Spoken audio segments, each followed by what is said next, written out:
चलेलू रोड पे तू तो कमाल लागेलू, आ गोरिया देखे में तू सो रूम के माल लागेलू, आ गोरिया देखे में तू सो रूम के माल लागेलू। नमस्ते, प्रणाम। मैं राइटर राजा सिंघनिया और राजा राइटर ऑफिशियल में आपका स्वागत है। तो चलिए दोस्तों, आज किसी वीडियो में हम क्या बताने वाले हैं आपको पता चल ही गया है, क्योंकि शुरू में 20 सेकंड के वीडियो बताते रहते हैं। न्यू ट्रैक सिंगल मैटर फुल और फ्री गाना है नए सिंगर के लिए। तो चलिए पहले हम गाना को सुना देते हैं, उसके बाद में हम आपको समझाएंगे। तो चलिए स्क्रीन पर चलते हैं, लेट्स गो।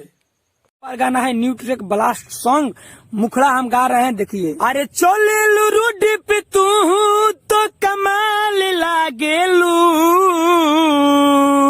अरे चलेलू रोड पे तू तो कमाल लागेलू, आ गोरिया देखे में तू सो रूम के माल लागेलू, आ गोरिया देखे में तू सो रूम के माल लागेलू। तो चलिए दोस्तों, मुखड़ा हो गया है। अब चलिए हम चलते हैं अंतरा में, स्क्रीन पर देखते रहिए इसी तरह। तो चलिए, ये पहिल का अंतरा है, हम गा रहे हैं। अरे हाफ बाट टी शर्ट तो हरे जींस चप कौआ, ले ले बाड़ू उड़नी गोरी तू झोल कौआ, एहो। अरे हाफ बाट टी शर्ट तो हरे जींस चप कौआ, ले ले बाड़ू उड़नी गोरी तू झोल कौआ। अरे गोला नहीं तू देखी मैं बारूद लागेलू, अरे गोला नहीं तू देखे मैं बारूद लागेलू, आ गोरिया देखे में तू सो रूम के माल लागेलू, गोरिया देखे में तू सो रूम के माल लागेलू। चलिए अब चलते हैं दूसरा अंतरा में, स्क्रीन पर दोस्तों देखते रहिए आप।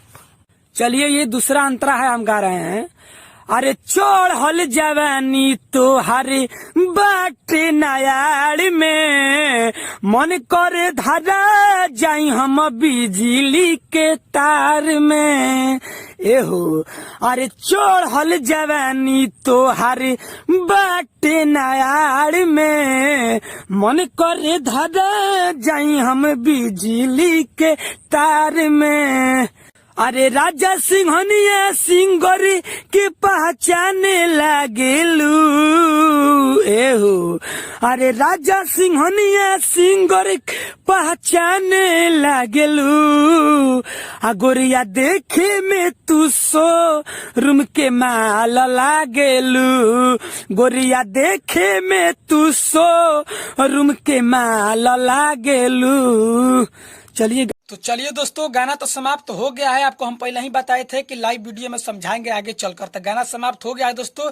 तो चलिए, हमारा ये बात को समझ लीजिए। अगर कोई नए सिंगर है तो वीडियो को देख रहे हैं तो भागाइएगा मत, पहले हमारा बात समझ लीजिए। ये आपका इम्पोर्टेंट काम है और ये सीक्रेट चीज है। जहाँ डॉट डॉट करके दोस्तों एक लिखे हैं ना, वहाँ एक बार गाना है। जहाँ डॉट डॉट करके दो लिखे हैं, वहाँ 2 बार गाना है। यही बात सिखाने के लिए आपको हम बताते हैं। तो वीडियो को सुन लीजिए, उसके बाद में जाइए स्टूडियो में गाइए। ये आप ही के लिए गाना है, नए सिंगर के लिए गाना है, फुल और फ्री गाना है। तो ये फुल और फ्री गाना है, तो जाइए गाइए, रिकॉर्डिंग करवाइए, कोई दिक्कत नहीं है। तो पहले हमारा बतिया को समझ लीजिए। ये इतना आपको बात समझ में आ गया है कि जहाँ डॉट डॉट करके एक है वहाँ एक बार गाना है, जहाँ डॉट डॉट करके 2 है वहाँ 2 बार गाना है। ये किसका ट्रिक है? तो राजा राइटर का ट्रिक है भाई। ये कोई राइटर नहीं बताता है कि ऐसा ऐसा करना है, लेकिन हम बताते हैं। तो चलिए दोस्तों, हमारा बात को समझ लीजिए। ये तो आपका डाउट क्लियर हो गया है, जहाँ कोमा है वहाँ सांस लेना है।